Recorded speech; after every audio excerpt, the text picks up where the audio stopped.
Hey everyone, it's Will, Gamer Dad, with another video today. And today we actually have a special guest.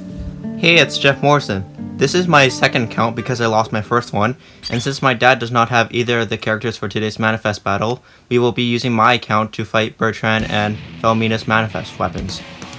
Now if you haven't already, make sure you like and subscribe to my channel, I really appreciate it. I also do have a Patreon account for those who want to support me this way. So, as I commentate through this battle, I do apologize. I'm not familiar with my son's team, being that I don't have half the characters. You can see that I do have AS Renry, and he's lucky enough to have pulled on that. We are going to be using a full fire team against Felmina, and it looks like we're going to fight Little Glitter, which is the upgraded personal weapon for Miyu. If you haven't done the side quest, I would highly recommend you doing so, only because, you know, you do kind of get to learn a little bit more about Miyu as a child.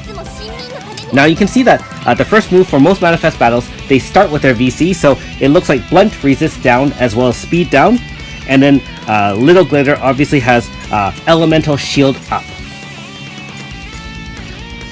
Anyways, being that we have a wind type attack, both Miyu and Felmina are wind fighters, we're going to establish Fire Zone, which will reduce wind damage by 50%, and of course help us build our AF bar much more quickly.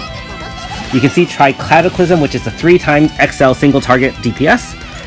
That will be much more powerful when we obviously fight the second battle, and once you win her personal weapon and upgrade it, she's going to be the most powerful wind DPS in the game, even with Japan.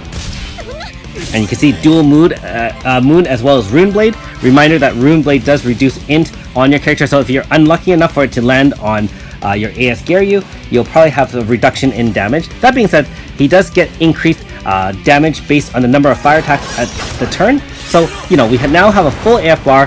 Obviously, this is only the first battle, so it's not going to be much of a challenge. Princess Bloom was now used there, and you can see Tri-Cataclysm was used again. We're just going to bar it right here. Note that even with the, shield up, we're going to end it right here with a large AF.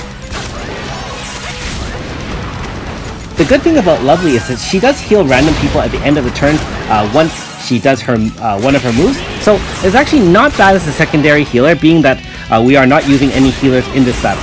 In the second battle, I'm pretty sure we're going to use either Morgana or, well, Morgana's probably not the best, but he does have a 4.5 Mariel as well as mana. So we'll have to figure it out, and he'll figure it out when he gets there.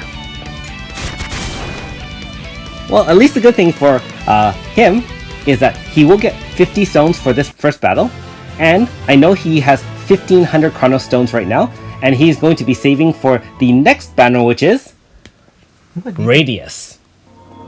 Okay, so that battle is now done, and let's see what we get here. I'm always interested to see what the special personal weapon's name is.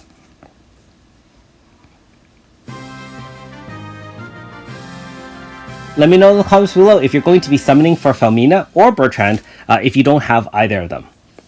So Poison Lily's right there, and I will say I am jealous that my son does have Felmina.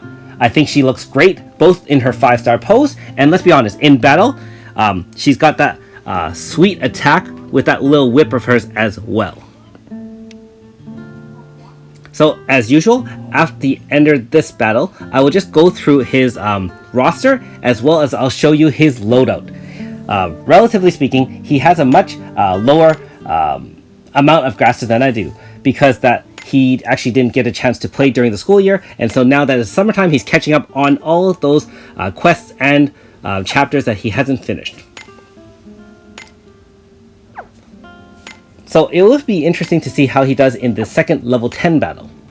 Being that he has very little Grasta, I'm not sure if he'll be able to finish it. That being said, I do believe he beat AS Garyu's battle, of course, and he also beat Seti's Manifest battle as well. It did take over half an hour for some of those battles, but he's got it done, so that's the most important thing.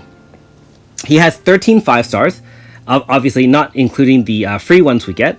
And he has a number of 4.5s, which he is also grinding for chant scripts and treatises, just like the rest of you. Thanks for watching. We'll see you next time.